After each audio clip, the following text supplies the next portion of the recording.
Eu quero no máximo 4, 4 e 5. Tá? Então, veja, a gente já está agora gravando, você do YouTube, né? E os demais alunos que estão assincronamente vão acompanhar, tá? O celular de Milena está descarregando, então se alguém quiser se habilitar, entrar. Por favor, entrar lá. eu preciso ver as pérolas dessa aula. Substituição, porque já você precisa, ele não pode ficar alijado. Cadê a minha web original? Não, minha filha, você tem que filmar, resolva só.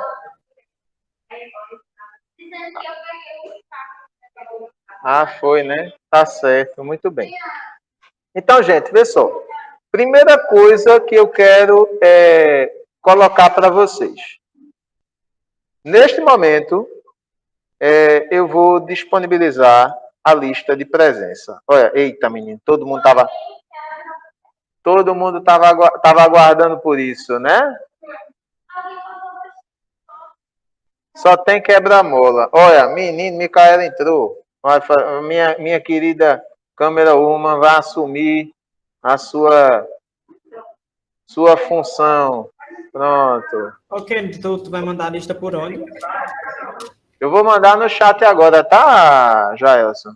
Ah, tá certo. Aí o que é que eu vou fazer? Eu vou colocar no WhatsApp Web. Eu vou colocar lá se eu colocar no WhatsApp, todo mundo assina, né?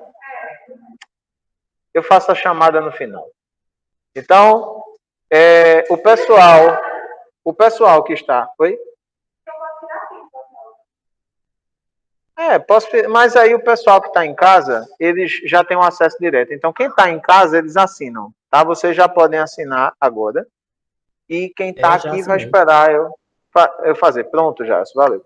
Quem está aqui vai esperar eu fazer, tá? Porque aí a gente organiza direitinho. Então, deixa eu colocar minha tela de novo, tá? Então, a partir de agora, vocês vão aí acompanhar por quem está, no caso, Micaela está na filmagem, né? Micaela barra Milena, minha prefeita. Esse negócio de minha prefeita, isso dá uma confusão tão grande em cidade pequena, não é? Micaela foi para aula e disse que estava doente. Ah, meu filho, mas Micaela é o seguinte, ela tem assim ela pauta a OMS, entendeu? Então ela não está totalmente doente. Certo? Então, ó, agora eu vou fazer o seguinte, vocês estão vendo direitinho, então a gente agora vai começar. Essa parte eu vou ficar um pouquinho mais sentado, porque essa primeira parte, ela é muito mais conceitual, tá certo?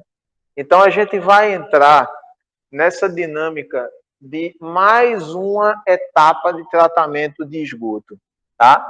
Dentro daquelas lagoas todas que a gente sabe que tem e que a gente vai abordando cada uma delas. Hoje a gente vai tratar de lodos ativados. Então, dentro dessa figurinha bonitinha que eu sempre trago para vocês, os lodos ativados eles vão estar por aqui, ó. Eles vão estar todas essas lagoas, aliás, elas vão fazer parte desse tratamento secundário dos esgotos, certo?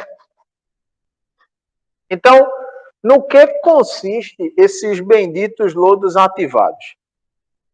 Primeiro, eu acho que é bom a gente se ligar que tratar esgoto não é uma coisa que começou ontem. Aí o que ocorre? Tratamento de esgoto ele acontece desde o começo do século. As grandes tecnologias de tratamento, elas começam no começo do século. Tá? Então, o que ocorre? Os lodos ativados, eles são esse processo desenvolvido desde lá na Inglaterra, desde o começo do século XX.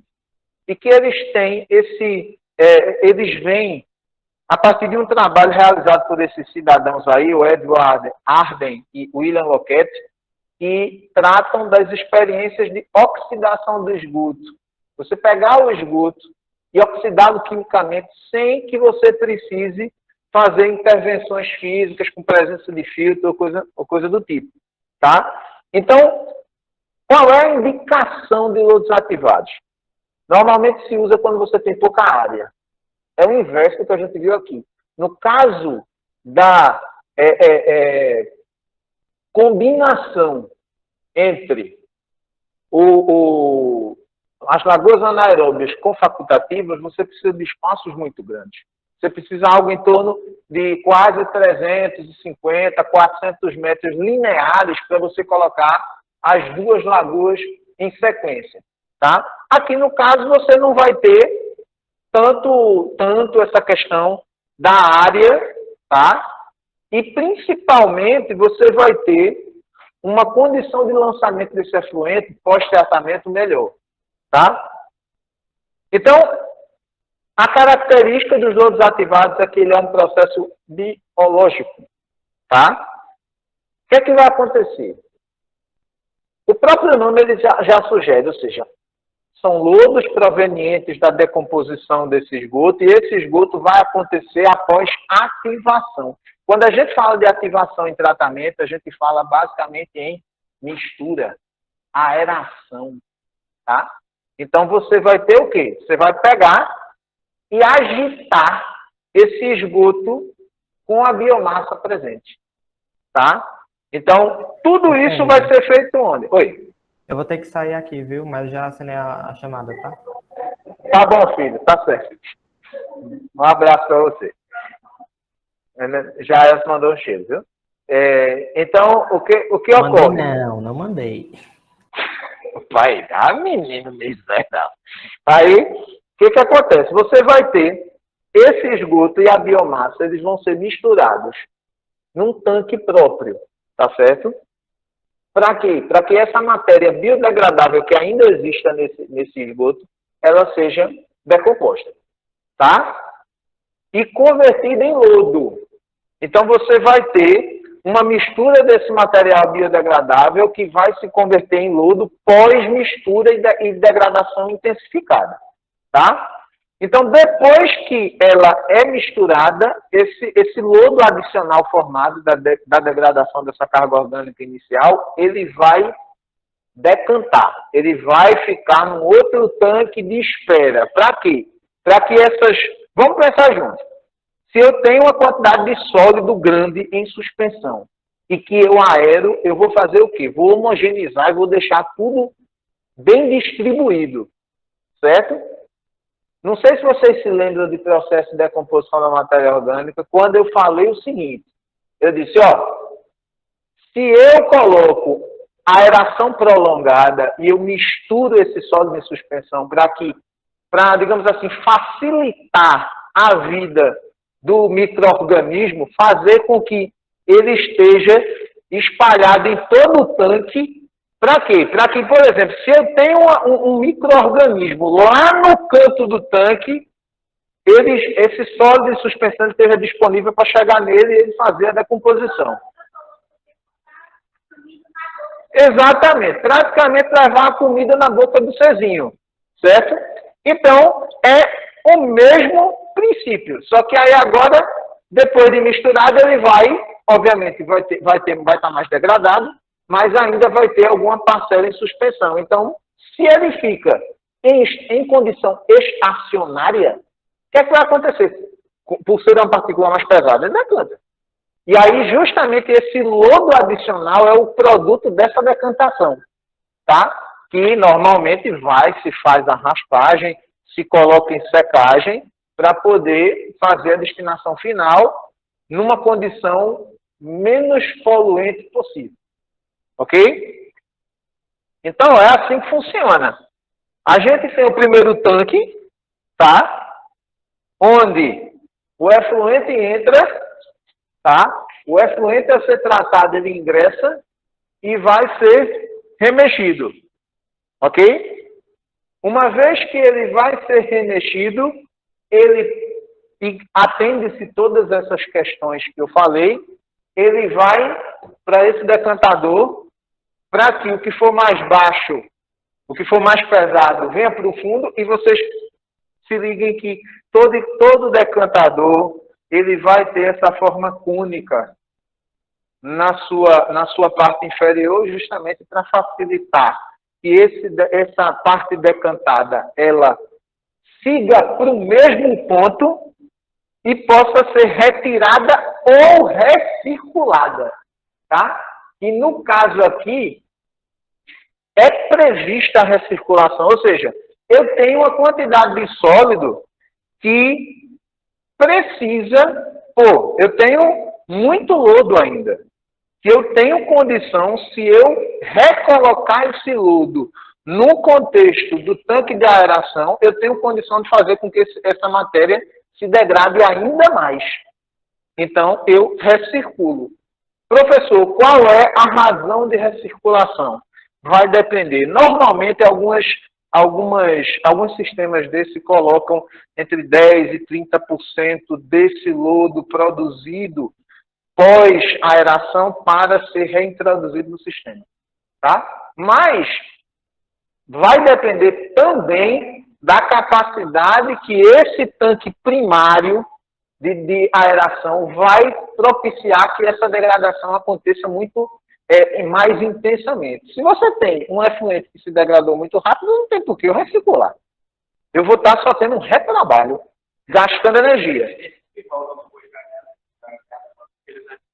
Não, ainda não tiveram uma degradação plena. Qual é a característica disso? Você vai ter um lodo muito espesso ainda. Entendeu? Então, com um nível de umidade ainda muito grande. Tá? Então, basicamente aqui, tá? Eu trago a partir de agora, são resumos de cada uma dessas etapas. Eu não vou me ater aqui a fazer leitura de slide, porque, bom, o material está com vocês. Se for para ler slide, todo mundo lê em casa. Né? Mas assim, basicamente, o que acontece? A gente vai ter um tanque de aeração. Qual é o que eu preciso que vocês entendam? O conjunto que compõe cada sistema de tratamento. Quando a gente fala de lodos ativados, a gente vai ter um tanque para aerar, certo? Para remexer esse efluente, seguido de um tanque para sedimentar. Vou ter conjunto motor-bomba? Vou, porque em algum momento eu vou precisar, pós-sedimentação, olho para o meu lodo e digo, gerou uma quantidade de lodo grande, mas o lodo com uma umidade ainda muito alta, então eu vou precisar fazer com que ele volte para a aeração, para que tente degradar de novo, aumentar essa razão de degradação dessa matéria. Tá? Então eu tenho aqui um tanque de aeração que, pela lógica óbvia lulante, se é um tanque de aeração, qual é o processo de decomposição que eu tenho? Aeróbio. Eu vou ter aqui, matéria orgânica com grandes composições mais complexas que vai simplificar com CO2 e água com geração de energia, com a injeção do oxigênio no processo. Aí, tranquilo. Tá? E que essa geração de energia ela vem na forma de quê? Formação de biomassa. Tá? Os decantadores, para onde pós-aeração esse efluente vai, então, tá aí bem bonitinho. Inclusive, eu peguei de Faustini esses slides muito bons, né? E fiz um resumo, porque essa aula dele tem 119 slides. Obviamente que eu não ia pegar os 119 slides para trazer para vocês, porque, por exemplo, tem algumas coisas aí que são extremamente técnicas, que até para eu olhar, eu tenho que dar uma lida antes do Dr. Von Sperling para ver e tentar traduzir numa linguagem mais tranquila para vocês. Então, o efluente ele vem para aqui para sedimentar. Aqui é como esse decantador ele é formado, certo? Um decantador desse jeito, é porque pô, a luz está incidindo muito, mas veja, é uma grande caixa circular com esse fundo cônico, tá? Convergente para o centro, onde o centro é mais profundo, então você vai ter uma ação da gravidade para fazer com que esse lodo desça para o meio.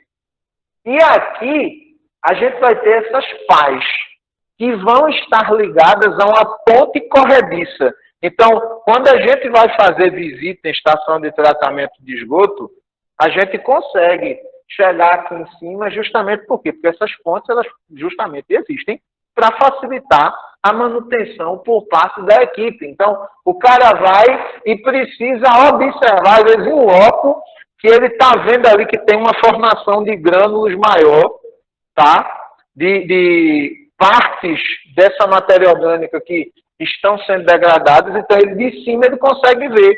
Consegue ver, por exemplo, se tem alguns pontos que nesse tipo de decantador é mais difícil de acontecer. Decantador circular, ele é circular também para evitar, por exemplo, que a gente tenha pontos mortos hidraulicamente, tá?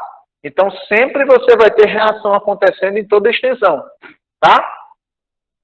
E aqui, para realmente facilitar a limpeza, porque você também não pode... professor, mas veja, o fundo é cônico, profundo. Então, não tem como, em tese, entupir isso aqui. Porque a gravidade está ali agindo, depende. Lembre-se que você está lidando com esgoto. Você está lidando com um produto com características químicas, físicas, biológicas, de presença, de existência que tem uma densidade diferente, não é água. Então, mesmo assim, pode acontecer entupimento? Pode. Então, por isso que é importante, o cara vai girando aqui, essa ponte que gira e que, obviamente, vai movimentar essas pás para facilitar a retirada desse lodo e também para propiciar que essa decomposição da matéria e geração, digestão desse lodo aconteça de maneira uniforme, tá? Foi? Porque eu me movimento muito, né? Minha filha, pois é. Chorou pra tudo. Vai ser minha câmera, e ajeita ali. E é porque eu estava dizendo à minha esposa hoje, eu preciso comprar um passador de slide para mim, porque para não ter que ficar voltando. Porque no dia que eu tiver um passador de slide na mão, meu amor, aí é que você vai ver o bicho pegar. Entendeu? Então, veja. Mas não tem só decantador circular, não. Tá? Temos também decantadores retangulares. Só que aqui nos decantadores retangulares, que normalmente eles são mais comuns da gente ver em estações de tratamento de água, mas para esgoto também tem, certo? E aí, se vocês prestarem atenção, a decantação, a lógica da saída do efluente tratado, ela vai ser sempre ascendente. Aliás, no esgoto a lógica é ascendente, que você vai ter a sujeira que fica embaixo, esse líquido limpo ele vai, por extravasamento, sair aqui, nessas linguetinhas, parece uma serrilha, né? Uns dentes. Então a água vai passar por aqui por dentro. Isso aqui é triangular de propósito, para facilitar a passagem da água e a retenção de sedimento ao mesmo tempo. Tá? Então, qual é o grande problema? Porque nem tudo são flores. Nem tudo é perfeição. Tá? Quando a gente fala de lodos ativados, né, principalmente no decantador secundário, o grande problema ele está retratado na perda de sólido. Quando você tem, tá, partículas sólidas que sobem e que passam com o efluente tratado. Então, pode acontecer de, professor, pesadas elas vão decantar e vão ficar. As pesadas Mas mesmo entre as pesadas, você vai ter as mais pesadas e as mais leves. Ok? Então, o que é que a gente precisa entender? Essas mais leves, a tendência delas passarem para a etapa seguinte é maior. Por isso, gente, que eu gosto sempre de dizer que tratamento de esgoto... Por que tratamento de água e de esgoto é em sequência? Porque podia ser, vamos pensar junto, podia ser tudo numa etapa só, entrou a água suja, saiu a água limpa e tudo certo. Economizaria espaço, economizaria tempo, mão de obra e, consequentemente, né, dinheiro. Só que a gente tem que contar com uma coisa, a gente tem que contar com a falha. Não é a falha só do operador, mas a limitação da técnica, porque vai ter uma limitação. Então, se naquela etapa passou algum tipo de perda, algum tipo de sólido, vai existir a seguinte para que o que passou fique retido. E esse nível de tratamento seja o mais próximo da eficiência pretendida. Tá? E o que faz existir essa perda de sólido? Tá aí, ó. Tá colocado para vocês. Problemas dos equipamentos do decantador secundário. Por exemplo, você pode ter um problema no raspador. O raspador pode não estar mais chegando na base desse decantador.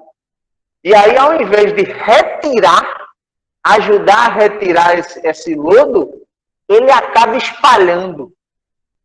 Certo? Então, pode ter alguma fração que fique, ao invés de retirada, fique suspensa.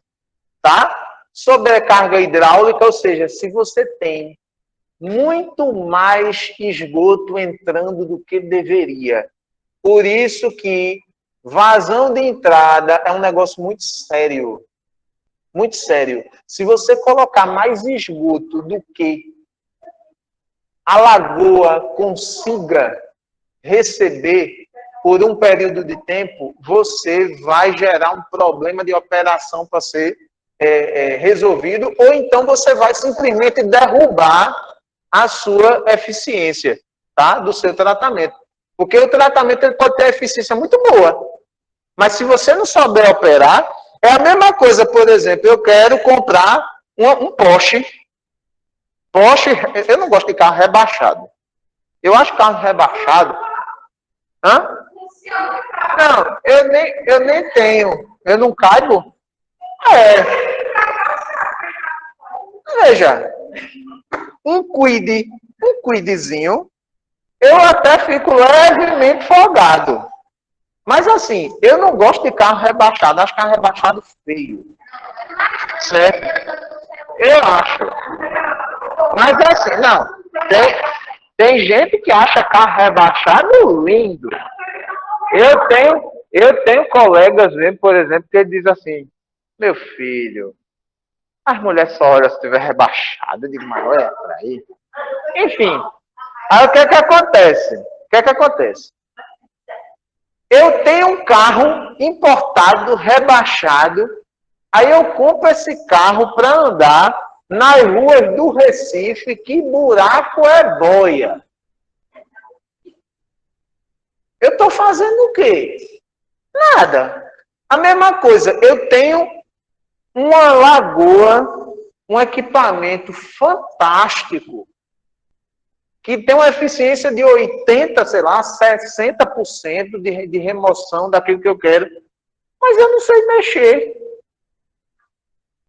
Adianta de quê? Nada. Entende? Então, quando acontece um problema desse, o que é que tem que ser observado? Essas coisas que estão aí.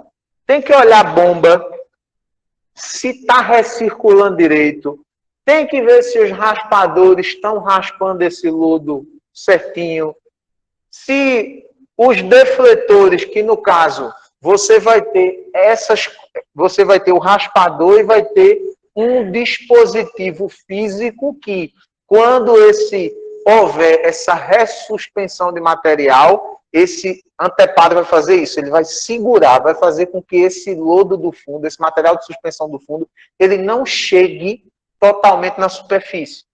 São as cortinas periféricas ou para deflexão desse material suspenso. Então, tem que ver se isso está em ordem, se não tem nenhuma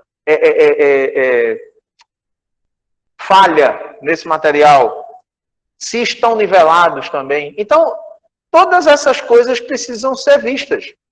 Outra questão também que influencia demais na eficiência do tratamento, o controle pelo operador.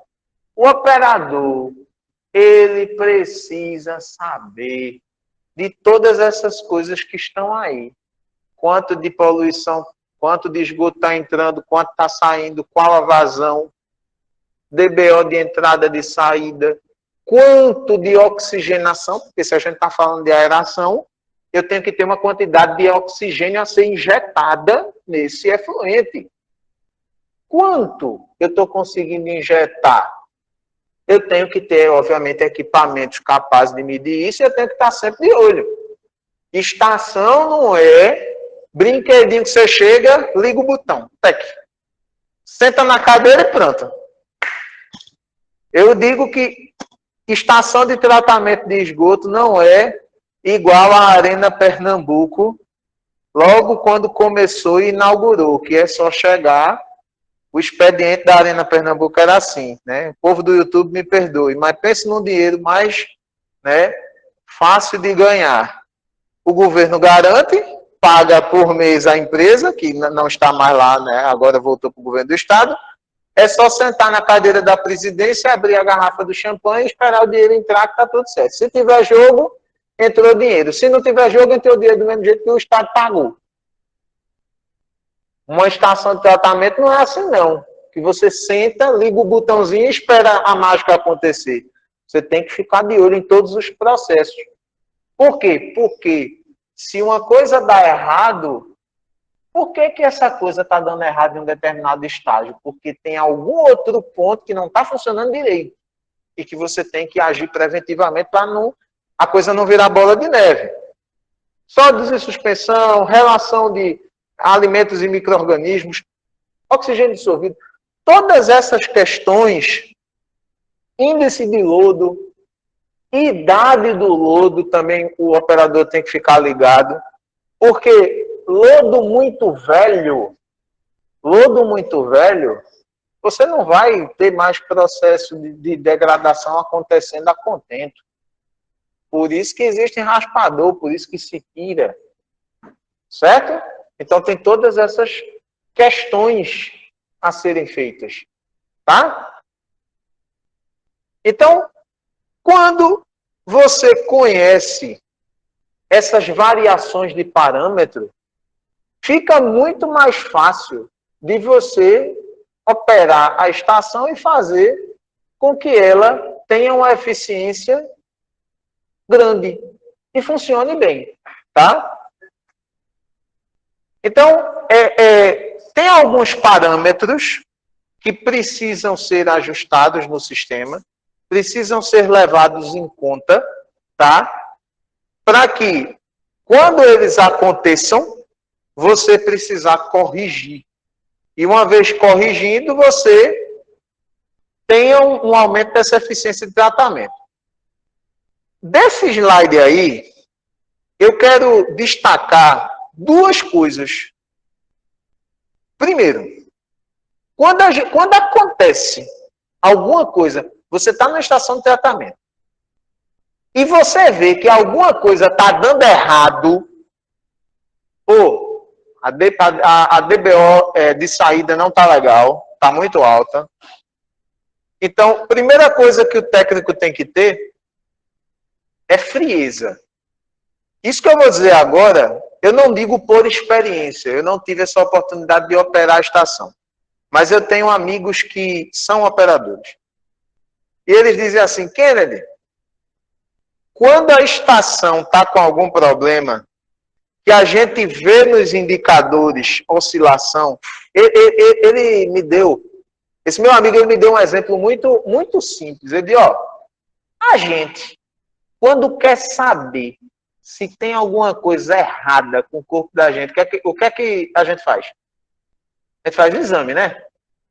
Normalmente faz um hemogramazinho para poder ver as taxas. No caso de vocês meninas, né, que são a maioria, né? Exames preventivos para ver questão da saúde da mulher. Então, você pode ter ali algum tipo de alteração, né, hormonal ou coisa parecida, que seja um indicativo de que tem algo em curso. É algo para você se desesperar? Ainda não. Mas você tem que estar atento. A mesma coisa é a operação de estação. Se você tem algum desses parâmetros que eu citei 2, 3 slides atrás, que está oscilando fora do normal, dentro do recomendado, você tem que ir nas etapas e checar. Essa primeira coisa aqui, ó, não altere muitos parâmetros de controle ao mesmo tempo. Você tem que checar devagar. Se você quiser abarcar o mundo com as mãos e resolver a estação toda, mudar tudo de uma vez só, o risco que você tem é muito grande de colocar tudo a perder. E aí, nisso, esses controles de referência, quando precisam ser ajustados, se eu identifico que tem uma coisa que está fazendo que a minha estação não tenha uma boa eficiência, eu não vou mexer de uma vez. Eu vou mexer devagar. Pelo menos é o que está dizendo aqui, ó, entre 24 e 36 horas para fazer esse ajuste. E para enxergar o resultado desse ajuste. Porque não vem de uma vez. Eu sempre vou dar exemplo de rádio pelo meu ofício. Transmissor de rádio.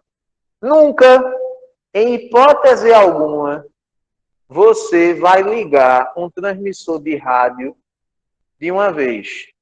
Se você ligar o transmissor de rádio na potência máxima, ele queima. Certo? Então, por exemplo, eu vou dar o exemplo da Rádio Olinda, que eu trabalhei lá os meus 3 anos, vi o transmissor chegar, vi o transmissor sendo ligado, porque a antena era praticamente no quintal de casa. Então, um transmissor de 10 kW.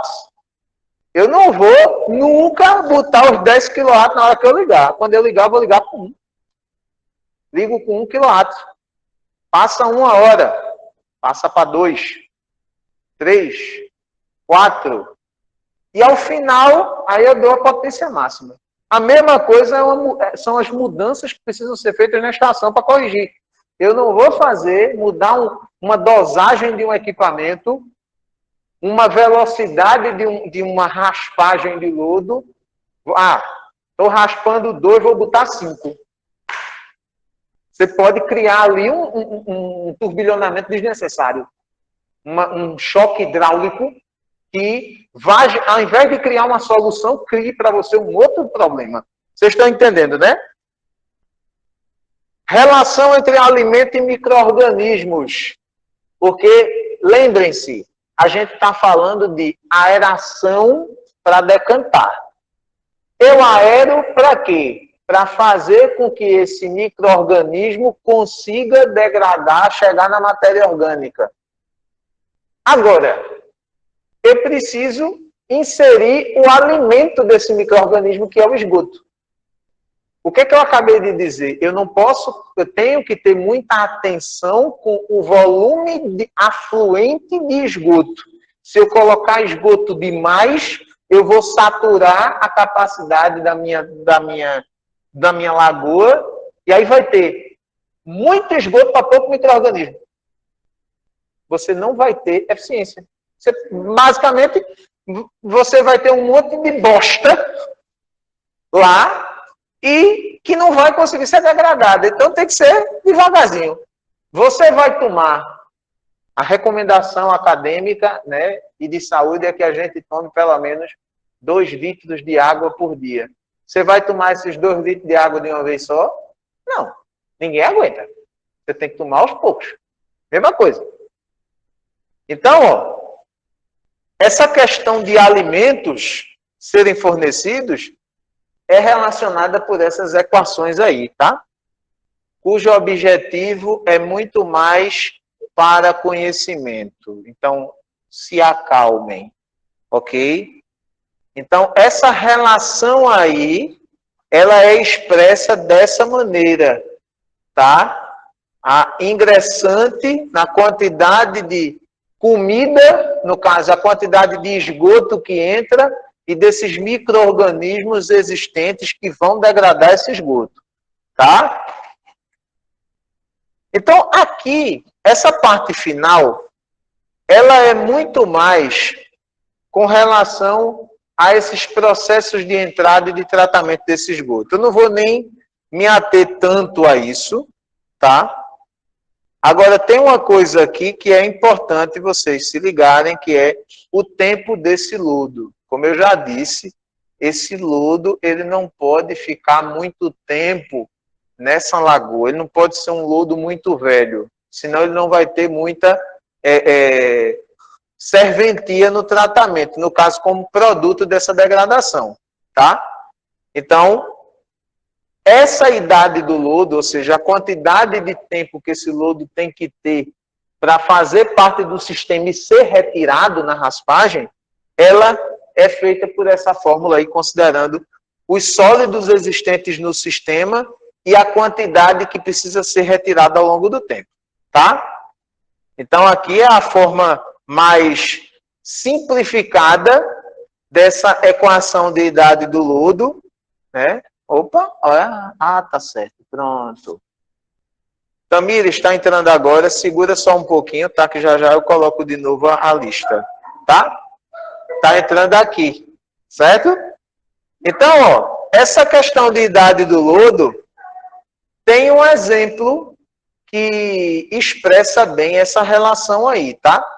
Então, ó, um sistema de lodos ativados, ele tem uma idade do lodo igual a 25 dias, ou seja, quando você projeta um sistema de lodos ativados, você precisa prever quanto tempo esse lodo vai permanecer no sistema, tá?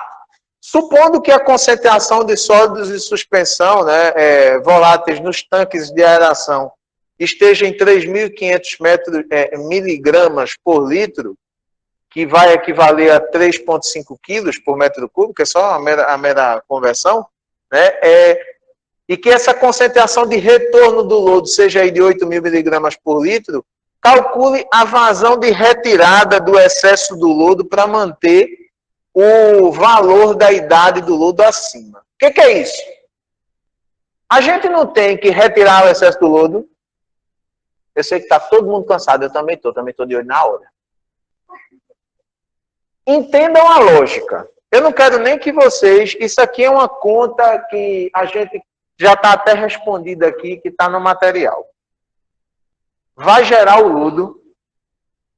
Esse lodo vai ser o produto da degradação da matéria. Mas em um determinado momento ele vai precisar ser retirado. Por quê? Porque essa idade do lodo vai estar diretamente relacionada com a quantidade que ele vai estar presente nessa lagoa. Então, à medida que eu for retirando, eu garanto, por exemplo, que a idade desse lodo se mantenha constante, né, no parâmetro de projeto, que é 25 dias. É como se constantemente a retirada desse lodo me garantisse que a idade dele vai ser de 25 dias, porque ele passa lá 25, essa parte que passou esse tempo é retirada, vai entrar uma nova. Então, você basicamente mantém essa condição de permanência desse lodo, esse limite, tá? Aqui se nós temos as razões de entrada e de saída, substituição das fórmulas, a gente vai ver o quê? A quantidade de lodo que eu preciso retirar para manter esse parâmetro de 25 dias considerado. Então, eu preciso retirar algo perto de 22 metros cúbicos por hora. Quando eu retirar, chegou o dia de eu retirar esse lodo, beleza. Então, eu tenho que tirar uma taxa de aproximadamente 22 metros cúbicos hora para que essa idade de 25 se mantenha estável e que essa lagoa ela opere com eficiência. Tá? Vocês têm dúvida? O povo daqui tem dúvida? Acho que, pelo menos, as etapas e o funcionamento deu para pegar. Povo de casa, tem alguma dúvida? Então eu vou fazer o seguinte. Não, senhor. Não, né? Então eu vou fazer o seguinte. Para vocês de casa, eu vou encerrar para o YouTube, né? O bom é que o sol do sertão está vindo todo da minha cara. Então, para você do YouTube, muito obrigado pelo carinho da sua audiência, tá? Se você curtiu, chega aqui embaixo, se inscreve no canal, tá bom? Eu vou pedir para o pessoal ficar ainda, porque eu vou liberar a prova. Então, um grande abraço e até a próxima aula. Tchau, tchau.